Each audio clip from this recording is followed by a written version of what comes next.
Hello everyone, Mr. Happy here, and welcome to Mondays with Mr. Happy, aka Mr. Happy Mondays, the weekly Q&A show where you ask me questions and I answer them. I'm on kind of a tight schedule today, so let's just skip straight to the point. Videos. This side right here. Somewhere right here, there's videos. Mostly Dark Souls 3 playthroughs. I have some other things coming with Dark Souls 3, but with PAX East coming this next weekend, have a few quick announcements. Wednesday, there's not going to be as long a stream. Thursday, no stream at all. Friday, Saturday, Sunday, I'm going to be streaming from the Gearbox/2K booth at PAX East for 4 hours a day. Going to be playing Battleborn, so definitely be sure to stop by the stream there. It's going to be a good time. Besides, it's just an opportunity for me to hang out with you guys. If you're going to PAX East, Friday, 2 p.m. at the Twitch booth, the official Twitch booth, they've given us a spot. We're going to have an official meet and greet there between 2 and 3 p.m. Also, Saturday morning, 9 a.m., an hour before the convention center opens, we are going to be meeting outside the convention center for a Dream Team meet and greet, so be sure to be there as well. One last little... Hey, where'd it go? Oh, I guess I put it in the other room. I'm not going to edit this out. I got an official bag of... There's a video. It's one of the videos that I had here, the official announcement for Hap Coffee. I just wanted to show it here on the Monday video. Anyway, like I said, bit of a tight schedule, so let's just cut the bullshit and get into the questions. Alright, first question. See, even they knew. Sup, Haps? I'm becoming a regular to Mondays with Mr. Happy, not for asking questions, though. No bonus. Aw. How can you call yourself a hardcore gamer? Go unlock your aesthetician ASAP. Glamour is the trend game. Hashtag see you at church. Have a good week. And then there's a spoiler. Let's see what the spoiler... please go and do your Bath quest, please. Okay, so here's the thing. Aesthetician, I have no care for Glamour, really. Sometimes I look at a piece and I go, oh, that looks cool. And that's really the end of it for me. If I have the piece, I'll maybe put it on if it's an efficient piece. I don't go out of my way, though. I don't spend unnecessary gil on it. I don't care about my hairstyle. I really don't. You know, my character is my character, and the reason why it's kept the way it is right now in the first place is because my girlfriend and I made this character together because I needed to make a Lalafell for a contest that I was supposed to be an officiator at. So I'm not going to change anything on that character. And for armor, sometimes I mess around and have some fun. I've done some Glamour in the past, but I don't take the Glamour game seriously, so can't really be involved with that. As for the Vath, when they start giving materia, I'll do the Vath quest. Alright, next one. Hey, Haps, have some coffee, love. Oh, I'm done with my coffee for the day, unfortunately. My question goes back to your Healer Happy playthrough. I've most recently moved from the PC version to the PS4 version since my laptop can barely play 14 with 50 and 20 FPS. On a good day in a crowded area, un-FPS friendly, I'm asking if you have any tips and tricks for targeting or in general. I'll be asking Sly as well, who's probably, since he has a lot more time with the PlayStation 4 controller than I do, is probably, believe it or not, the more reliable source here. Getting used to it leveling. What I try to do is I try to position my camera so that when I press left or right, which is the equivalent of tab target on the PlayStation 4 on the D-pad, that it goes to the target that I want it to. It's a lot of fiddling around with the camera to get it to go where I want it, and very quickly recognizing when I have the right target and locking onto them. So that's the best advice that I could really have. Let's see. And why I did not move over sooner, it's much better. But thank you for your time. Maybe next time with a 15 question. I always welcome those. Thank you for coming by the stream because I recognize the name and you very frequently pop by the stream. Next question. Hey, Mr. Happy. It's a little cut off at the top. That's fine. First time poster, so how does a red velvet cake sound? Oh, dude, I'm about to go eat so much food. Every Sunday, you're pretty much going to see me recording this right before I go to like a barbecue or something.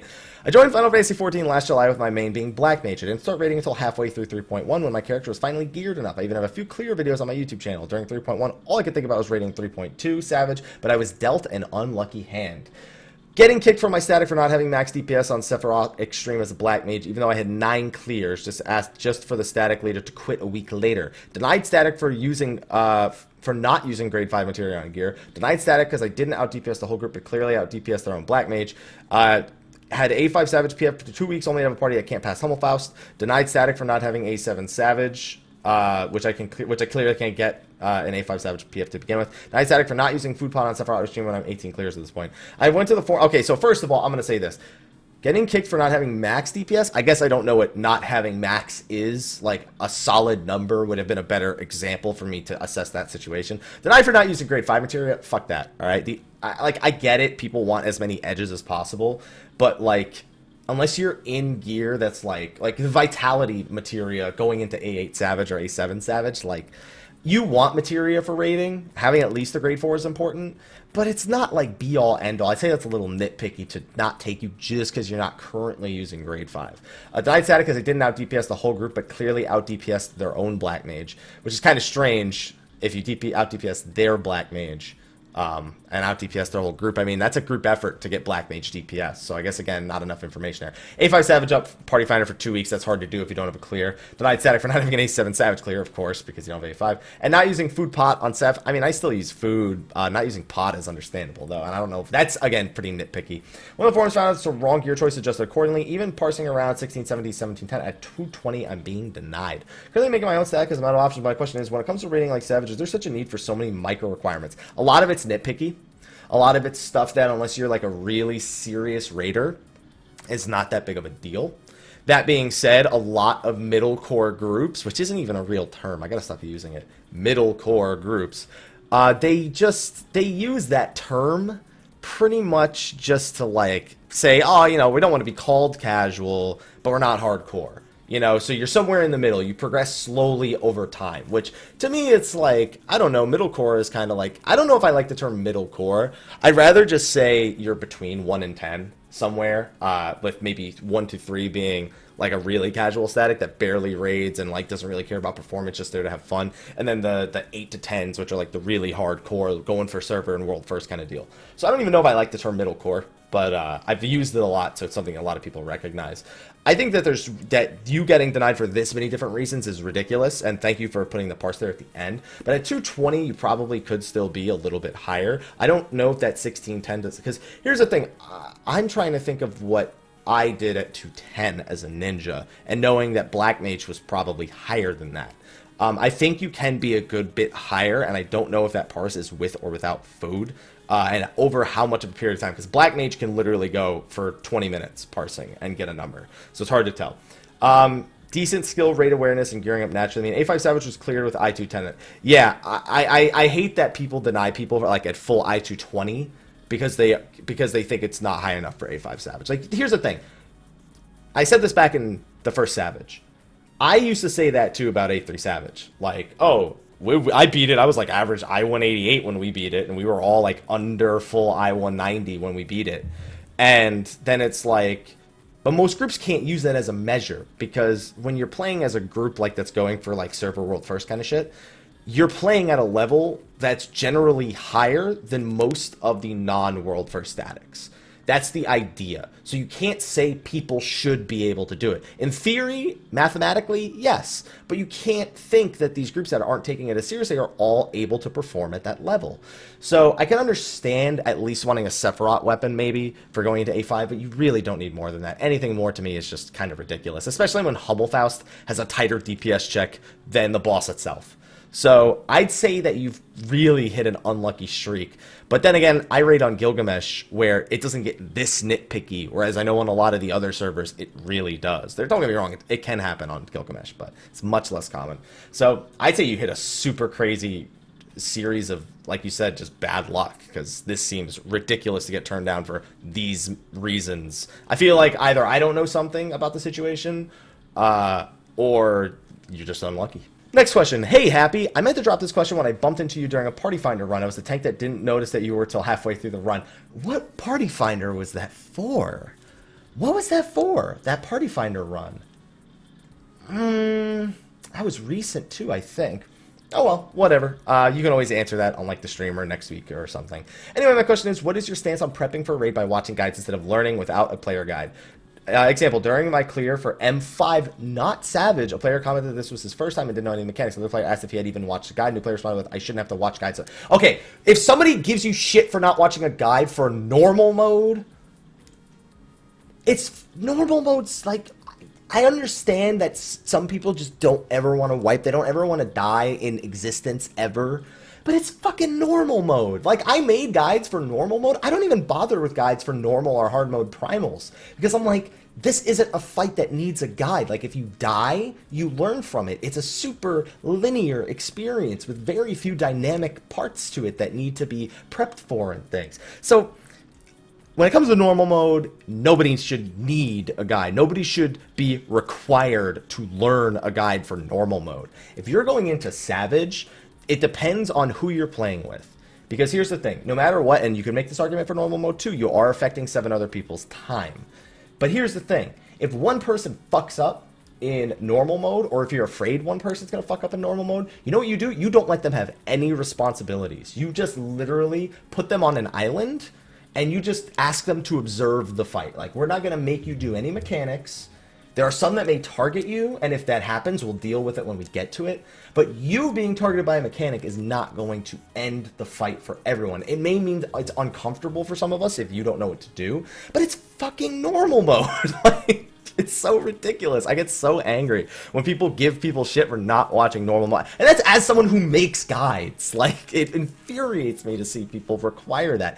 I make those for the people who want to educate themselves. When it comes to Savage guides, which I'm still working on 6, I made sure to wait till I saw if they were going to do any nerfs. 7 is also in the works of being completed.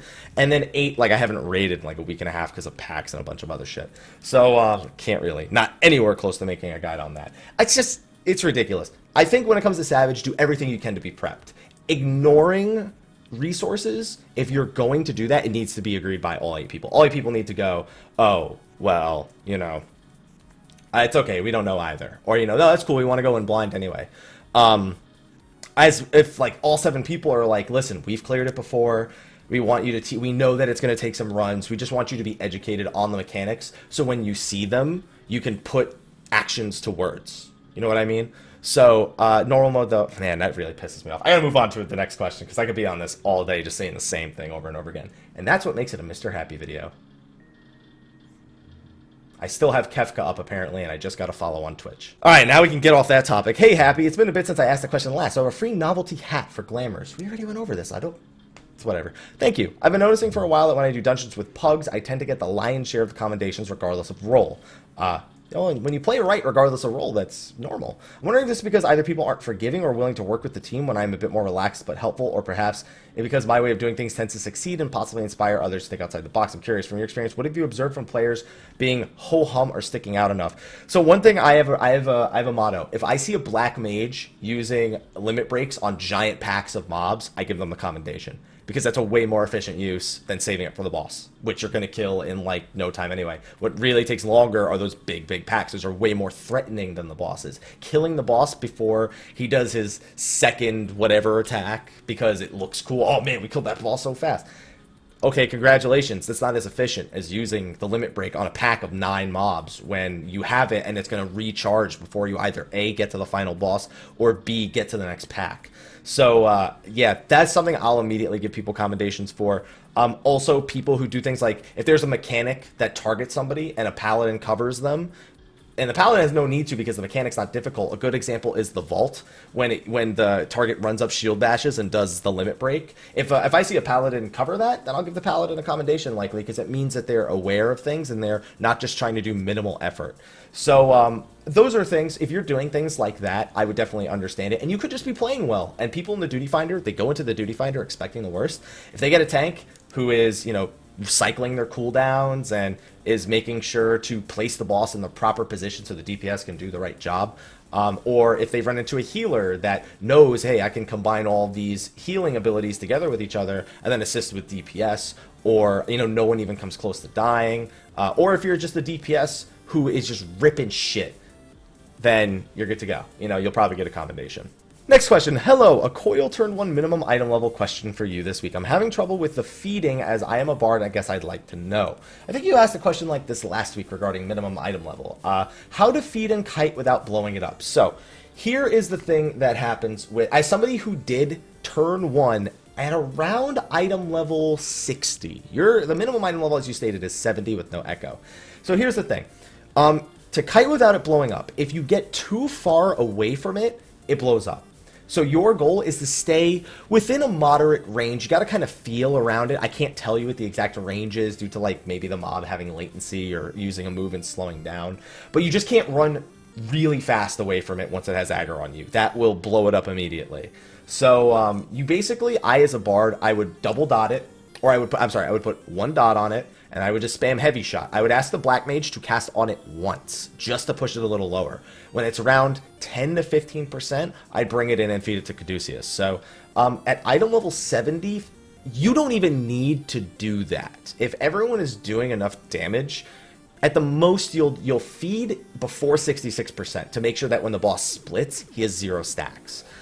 Optimally, you'll probably not need to feed at all if everyone's doing the right job at I-70. I guess the problem is that no one's going to have the relic weapon. No one's going to have an I-80 relic weapon, so the DPS check is, you know, a little bit tighter. So I'd probably say 2 feeds before he splits, then alternate feeding. Just have one person feed Caduceus number 1, Caduceus, then second time Caduceus number 2. It does mean they'll get stacks, but it prevents either of them from getting too many stacks. So hopefully that helps. Hopefully that gets things underway. Next question. What kind of shoes does a white mage wear? I don't want to know the answer to this question. Heels.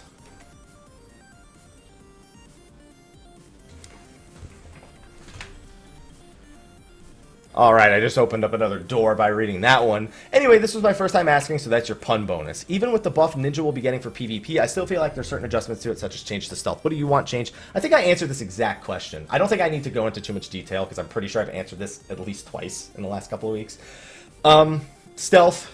Make it move fast. I'd like to make it so you could stealth in combat, but obviously if you get hit, it knocks you out of stealth. So I feel like it's a decent trade-off. If you're afraid of people hiding with 10 stacks because they're in combat, give it a limited time. I'd say increase its movement speed, limit the amount of time you can stay stealthed, and make it so you can actually stealth while actively in combat. Even if you're just going to immediately use it again on the healer to open up with a trick attack, I think it makes for a much more interesting play pattern. So that was the big change I'd like to see with the Ninja. Other than that, maybe the other thing that people, and I kind of agree with, is trick attack, making the damage effect omnidirectional, like the increased damage taken effect, whilst keeping the potency still only if you hit the rear. That could be, but I think that the only reason why I think that's okay of an idea is because the tanks have something very similar to Trick Attack. They have Full Swing, and that works pretty much like Trick Attack. So it's kind of like Trick Attack needs, I think, a little more love, but I don't think that's as necessary. I would like to see the stealth change more. Next question. Hey, Hapster. At the start of Heavensward, Yoshi P talked about balancing or something like that with healers and tanks. Maybe balancing isn't the right word. What do you think if they change the cooldown timer so that they act like the Warriors tank DPS stance, would it be a good thing? So I'm not sure I understand. I think what you're saying is balancing their defense, like their tank stance versus their DPS stance, by basically taking them all and putting them all on the off global cooldown. I mean, that's been suggested, and then they pretty much all play like Warrior, and they're all really easy to dance between. So I don't think it's a necessary change. It'd be a nice thing at least for Paladin, because Paladin still has to waste an entire GCD changing. So I don't like that, but still, it's better than it could be. And then for Cleric stance, well, Cleric stance already does work like that, so I guess there's nothing more to really say.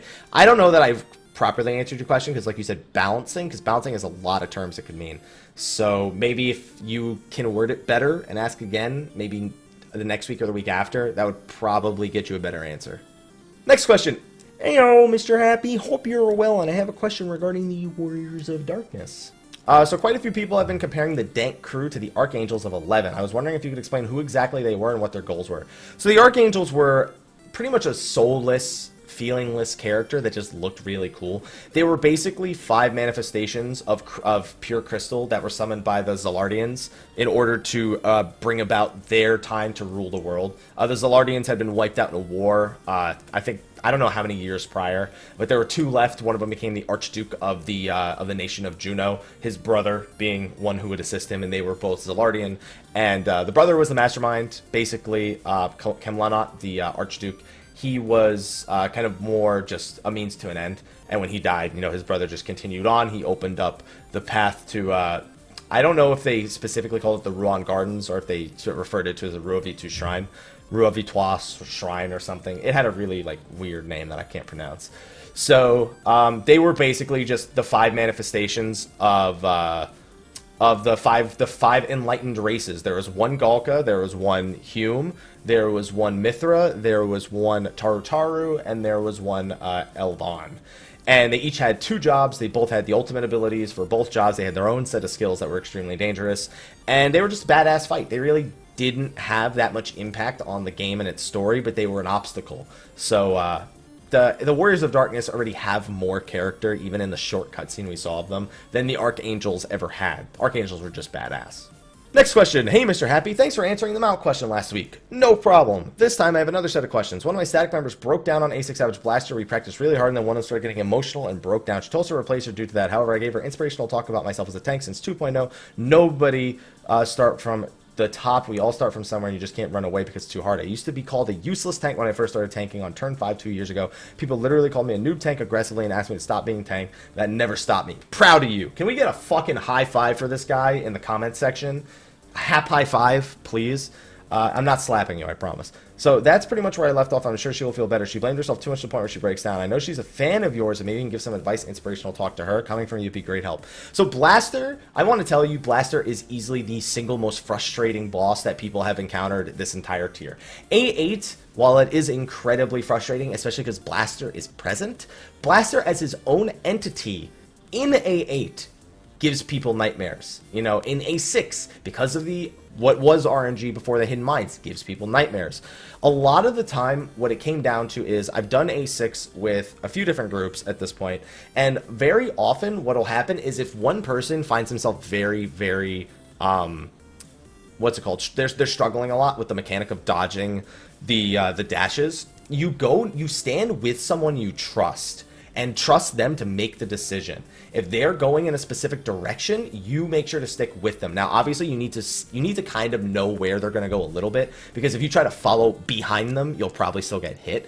But it's better than, you know, kind of just being left to your own devices. It could also just be that maybe it's not really your fault. Maybe it's the strategy in play. There's probably a lot of people just YOLO those dashes, and maybe you just need something that's a little bit more set in stone. But ultimately, you can't quit when the going gets tough, because then everything just falls apart. You got to pretty much stay strong with that one, because you're not the only one who's frustrating. You're not, you know, it's probably not so much your wrongdoing as much as it is just Blaster being Blaster. He's a pain in the ass. So don't get too hard on yourself, because otherwise you're gonna get in your head. You're gonna, you know, you're just gonna unwind yourself. No one else is unwinding you. You're gonna unwind yourself, and you don't want to be your own worst enemy. So just keep practicing it. Try to find adjustments and communicate. If you think you have an idea of something that will help you, or if anyone else in your group maybe has an idea, work as a team. It's a team game. You got to work as a team. Hopefully that helps you out. Next question. Hey, yo, Mr. Happy. Got a few questions regarding future content. So I have a Dark Knight weapon that looks just like Artorias' sword from Dark Souls. Finish Dark Souls 3. Need to finish uploading the playthrough. Will racial abilities passives ever be implemented? I'm going to go ahead and say no. Next. When we finally could travel outside of Eorzea, would you rather be able to instantly teleport between places or have a mandatory airship or boat? I'm indifferent. I don't care about the means to the end. I just care about the end. You know, that's all teleporting is to me. It's a means to the end. I get to the place. I like the initial exploration because it's like, cool, I've never seen this before. I don't need to see that over and over and over again and develop nightmares of the Utunga jungle. Anyway, 3, would you like in-game events to reflect the current story? Example, when Ishgard is under heavy dragon attack, you could see dragons flying overhead. It kind of does, sort of. It did more so back at 1.0, where Dalamud, as it got closer and closer, patch by patch, the sky, you know, it got larger and larger, and the sky turned red, and enemies started, you know, attacking more frequently, and they would attack towns, and all this crazy stuff. I would like to see that. I think that that's a reflection of the world actually being vulnerable, and I think we're kind of heading to a point where that's going to happen, but I don't know when it's going to be. I expect more world-changing events like that, though, within the next couple of years. And 4, would you like to see Square make an effort to have the Warrior of Light actually do something more? Here's the thing. Everyone's like, the thing is, when we're all running around, your character is considered the Warrior of Light. Every other player around you in your character's story is just another adventurer. But they're all Warrior of Lights in their own. So it needs to be something reasonable that isn't going to create moral problems between the adventurers out in the towns. So I'd like to see them more often than just doing this. Or I'd like to see them actually be animated, kind of like you maybe like saw Thancred in 3.1 when he was fighting the Warrior of Darkness, or when you actually saw the fight erupting. There's a really good scene back in 1.0, and I know I never thought you'd say that. I believe it's a level 48 quest where Gaius Van Belsar appears for the first time, and these Scions actually, they were actually the Circle of Knowing back then. They got together and they fought him. It was Thancred, Y'shtola, Papalymo, and Ida. And there's a fight scene between them, and they're very animated. It'd be cool to actually see our character animated in those kind of cutscenes, to be a little bit more, like, useful. Next question. Hey, Mr. Happy. First time posters to take a sneaky beaver mount. I don't even want to know what that means. So my raid group is more or less casual and we raid 3 nights a week for 2-ish hours. So it's 1 lockout 3 times a week. Okay. We have cleared Sephiroth and are moving towards Mighty Savage. We are comprised of a Paladin Warrior, White Mage Scholar, Dragoon, Monk, Bard. Some of the members are still gearing up. I think I already know where this question is going. And we are having a hard time getting through phases. My question is, what would be considered good TPS for the tanks, healers, and DPS to be striving for an A5? So first of all, here's what I'll tell you. If you got past Hummelfaust, you have the DPS for the boss. It's not just that Hummelfaust is like, are you even good enough to do this? Literally, Hummelfaust is a higher DPS check than A5 Savage. Focus more on doing the mechanics. The big check what percentage the boss is at when he goes to do his first prey. If he gets to 89% before he does that first prey, he won't do it at all. Some people actually prefer saving cooldowns, eating that first prey and just saving cooldowns, and then bursting the boss when he's small down to 65 because then he skips a phase. Generally, that doesn't need to happen. You don't need to have the boss at 65. 70 to 75 is generally an acceptable place for the boss to be when he goes large for the second time. But if you can beat Faust, because I know some people hate how I go Faust, then you have the DPS. I wouldn't even give you an exact number because that's all you need to know. Next question. Hey, Haps, not a first time poster, but have an e-hug. Yo, bring it in. Bring it in. It's alright. My question this week is, do you think Square Enix could or would implement a feature where you could queue in the Duty Finder multiple different times simultaneously? I love it when I don't have a lot of time to play. If I could queue for one thing as one job and one thing as another. That would require a huge reworking of the system on their back end. First of all, it would need to be possible for you to queue as multiple roles at the same time to begin with. What you're suggesting is not only that, but it almost sounds like you want to queue up for multiple different things as so you not only want to queue up for things as multiple roles, you want to designate a specific role to each of the things you're queuing up for. That is possible. What's going to have to happen with their framework is it's going to basically have to allow you 3 queues to lock in. Or as an example, 3 queues. The first queue, as soon as whatever it is, maybe you selected Duty Finder Expert and you're a DPS. Great. You've locked in one of your Duty Finders. Then they need to set it so that you have maybe 2 more. Then you can go back in and you can queue for the second one as another one. And again, maybe you queue for Duty Roulette High Level this time as that. And then maybe the last one you queue in as, I want to be a tank in the Feast. And that's the last one you queue up for. So that's the only way I could really see it coming, so that way you can play multiple different roles. That's going to take a lot of work on their end, so request it. I don't see it happening anytime soon. Alright, next question. Greetings, good sir. First time here, and as a bonus, you've got a privilege of explaining to an uninitiated how this bonus thing became a thing. Somebody just did it one time in the comment section. I don't know when, I don't know who, but randomly someone just said, it's the first question, so do we give you a first time bonus? And I was like, that's a good idea. I don't know when it was. I don't know who it was. That's how it happened, though. Now, I'm aware of your thoughts of the driving in 15 Platinum demo. While I do not know how much experience you have with the simulators driving in real life, here's another thought. Okay, so before I even read this, I'm going to take a guess. I understand that in real life, when you brake and then reverse, you don't just leave your foot on the pedal the whole time. That being said, in games, you do. So I'm just going to put that out there. What's it called? But since the engine and brakes are separate mechanics, a real car, I can personally see why they would want to. Sometimes a game being realistic is not more fun. Case in point. So yeah, that was exactly what you ended up saying. Why would you prefer having a seamless brake to reverse transition on the same button? I would, because it's the same button. Like, ultimately, it's the same button, right? I don't want to, there's no point, there's no added, the added realism of me letting go of square and pressing square again? Like, that realism is not worth it. Because it's not real. It's not believable. And I'm never going to drive a car with a PlayStation 4 controller. One day I will eat my words on that, I guarantee you. But that's why. It's like, more realistic does not necessarily equal fluid gameplay when it comes to a fictional experience. Next question. Hello, Mr. Happy. Have a bonus beer on me. I had one, but I guess I drank it. Non-14 question. That's fine. Was wondering if you still play Record Keeper. I haven't played since Heaven's Ward came out.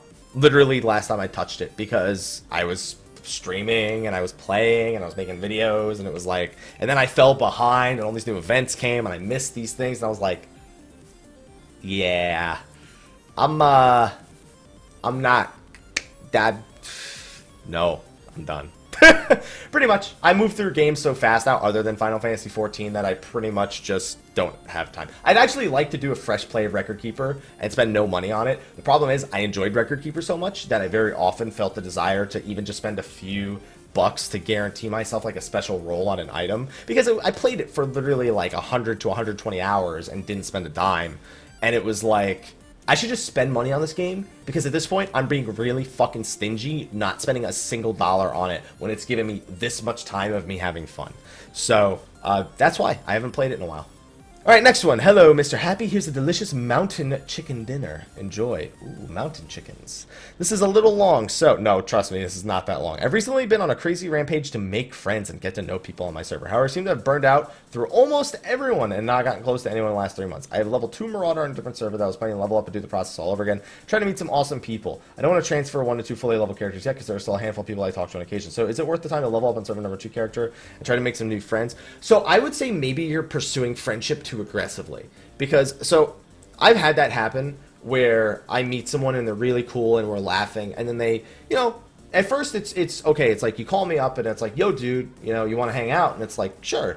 But then it's like, if I do anything without them, now it becomes like an ordeal. I'm not saying that's what you're doing, but that's the idea of pursuing friendship, like maybe too heavily. So maybe it just needs to happen more organically to you. It's okay to be friendly. Some people are a little bit, you know, I'm an introvert. Believe it or not, I know I put videos out on the internet. I know I speak to people every day on my Twitch stream. But I'm still an introvert, believe it or not. I'm very nervous around groups of people. And I feel most comfortable when I'm in an area that's away from too many people. Or I prefer smaller gatherings over large parties. And even at large parties, I'll kind of just try to fall into conversations that involve 5 to 6 people, because it makes me nervous to be around so many people, and I have a hard time communicating around so many people. So it could just be that, you know, I, as an introvert, when I used to see people who would just talk to everyone, meet everyone, they would freak out everyone who logged in, it was it used to kind of like make me nervous. Like I didn't want to join in on the conversation because it made me a little uncomfortable, because I was almost like jealous of how like they were able to talk to these people and be friends. But I don't know how much they ever pursued friendship outside of that thing. I don't know that those friendships ever became anything other than those sequences that I was witnessing.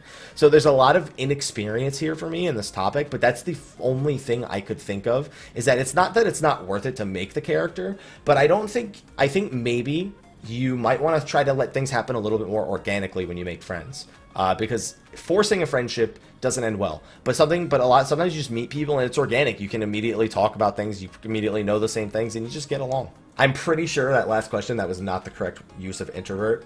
So that's going to be fun in the comment section. Anyway, next question. Hey, Haps, first time poster. So why is it 2 bonus beers? Is this the same person? How the hell did I get 2 bonus beers? I'm not sly. I guess it doesn't matter. First time poster, so bonus beer. Just a quick question about ninjas. Their minimum skill speed. So most people will recommend around 600. I believe, actually no, I think it used to be 600. I think it's higher now, because it gives you just under a 2-second global cooldown, which makes fitting all of your GCDs within Trick Attack a little smoother. It's not mandatory, but it's a number that people throw around, is around the 600 to 650 mark, similar to Dragoon. It's not mandatory. The reason I say that is just because it's mostly to make up for latency. Like if you're somebody who has a hard time popping abilities between GCDs, sometimes you need that extra time taken off of your GCD to get those GCDs off and fit things in between more smoothly. I actually end up having more trouble with it because in California, I'm pretty far from the Montreal servers, so even with battle ping or what the fast, I still encounter like 80 to 120 ping on average. So a lot of the times that just makes me feel like I'm cutting into my GCD more, which makes it feel worse. So I actually don't recommend any minimum. I just say whatever you end up getting while getting as much crit as that as possible, you run with that number. I've never had it help me significantly to any point where it feels good to have more skill speed. Next question. Hey, Haps, long time watcher, but first time asker. So have a lore weapon. I will. For my Astro. There we go. So with your newly acquired weapon in hand, I have to tell you about how I overhyped myself for Samurai. I find it hard to play the game without thinking about it. My question is, since you're usually good with estimations, at what point do you think 4.0 will release? You think Samurai will be one of the jobs? I am 99.9% sure Samurai will be one of the jobs. I'm also 99.9% sure we'll see it as a DPS. I'm also 99.9% sure we'll release in May of 2017. All of those percentages are complete bullshit and nothing but my predictions, so do not take them as any sort of factual information. Those are all my predictions. Yes, Samurai, DPS, May 2017. Let's hit it. Yeah. My question is, if you could create a Final Fantasy game, what would your ideal Final Fantasy game be like? I actually have fantasized about making a turn-based Final Fantasy XIV that utilizes a lot of very unique systems to sort of emulate the more action-based combat in the tab targeting MMO world that we have, where basically enemies very often use moves. So basically you have a field of 2 or 3 locations for each of your characters along the party bar, and or the party's location, and there are mechanics that can take up 1 or 2 of these spaces, and then you need to basically within your same turn you're allowed 1 move and you're allowed 1 attack. So you're able to move, and you're not moving closer to the boss, and damage calculations do vary based on which of the 3 locations, or actually don't vary based on which of the 3 locations you're in. It's basically just a means of getting you to react to a mechanic in a new way that's new. Also, things such as how big a cone is. Like, if your tank is, let's say you have 5 people in your party as opposed to 4, right? And the tank is right in the middle, and they're going to get hit by a conal AoE that's going to hit all 5 people. Basically, you would or it's going to hit 3 people, actually. That would probably be the smarter thing, because if it hit all 5, it was going to hit all 5 anyway.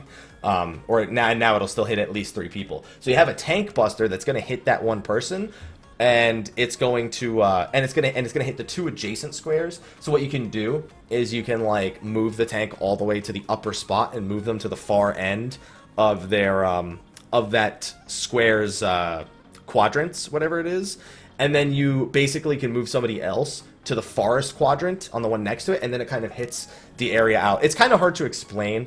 I would probably have to do a mock-up of it, but I always had that idea in the back of my head, and basically just take it through Final Fantasy XIV's story, make it a single-player experience. I know, and here's the thing: I actually am someone who's not necessarily trapped in turn-based RPGs. I love action RPGs, but just after you see those like retro things where they do like 16-bit Titan, I can't help but think to myself what it would be like if we had an actual full-blown retro Final Fantasy XIV, all the way back. Go literally back to the old school mechanics and all that. I just wonder how it would do and what kind of buzz it would generate. That is my big thing with that. I believe we have 3 questions left, which is perfect for me because this is running just about as long as I have time for. Let's see. Hey Haps, Super Dragon Dan from Twitch here. Hey, first time posting. Would you think 14 to do a crossover event with 15? Oh yeah, they're gonna do they've already said they're doing a 15 crossover event at some point. They keep making the joke that the car is gonna be a mount. Oh, how is it gonna fly? And then at Uncovered 15, they show us how the car is gonna fly, and now we're like, well, shit, it's pretty much gonna happen. All right, next question. Hello. First time here, and I'm glad that I finally got registration to work. The main question bolded here: if you're running out of time. You are a very considerate person. I have just enough time, I think, to read it. In 14, when I've been hearing about healers who don't really want a DPS, and a question popped in my head: why are almost all the spells for healers either heal, shield, or dealing damage?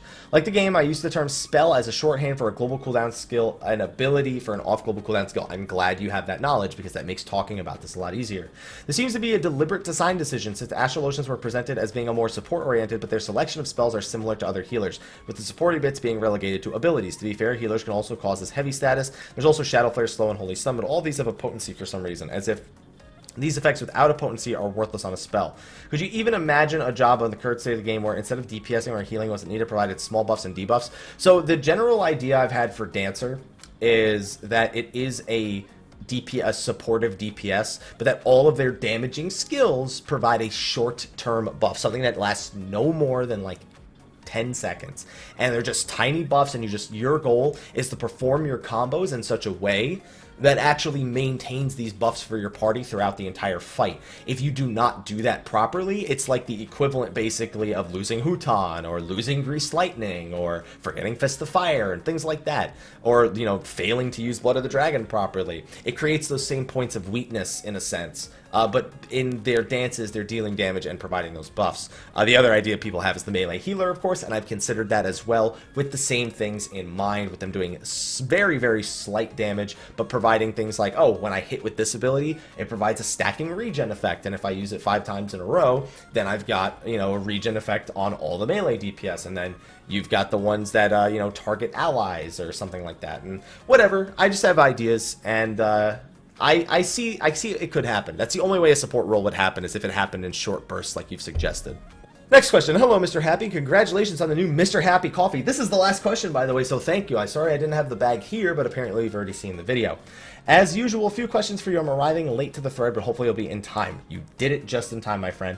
How does the treasure map cooldown work? Are different maps like Wyvern and Dragon Skin share the same cooldown? Yes, every map shares that 18-hour cooldown. As soon as you have gathered a map on that character cannot gather another map for 18 hours. You can still go to the market board and buy a million maps, and it makes no difference because you could just use them all. You just can't personally gather more than one every 18 hours. 2, how would you train a healer arriving to 60?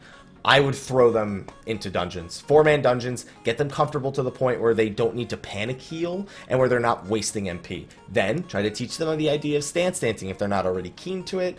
And then after that, you start going into things like 8-man content, like, you know, maybe even just Sephiroth hard mode or 8-man Alexander, which can be a clusterfuck, but it can be good for practicing recovery, because a lot of times people die and you need to practice saving them or recovering for them, making sure to mitigate the damage that they are going to take to keep them alive. So it can be good practice for certain aspects, although it's more panicky, reactionary ways of fixing things. And 3, is there any good guide available for the feast? Well, the thing is, there's no guide for playing better in PvP. Like, they're basically, whenever you're giving someone a guide for PvPing in anything, you're basically relating to them concepts that they need to then practice and execute on. Like, for example, bursting a target before they can heal themselves or before they can get healed. You know, you don't want to be like, oh, I'm going to do my PvE opener on a boss. You know, I want to do my PvP opener. That's something you do a guide for.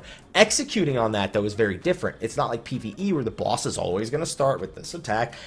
Matches can start similarly, but you're never going to have the same opportunity to perform that row of attacks. So then it becomes about, what do I do when I only get X amount of attacks off, or when I only have X amount of attacks available? What do I do midway into the match as my cooldowns start coming up? And even again, those things someone can tell you, but they can't basically hand you wins because you watch the video. They'll maybe make you aware, and maybe that'll make you a better player. But just like with anything, there's no guarantee.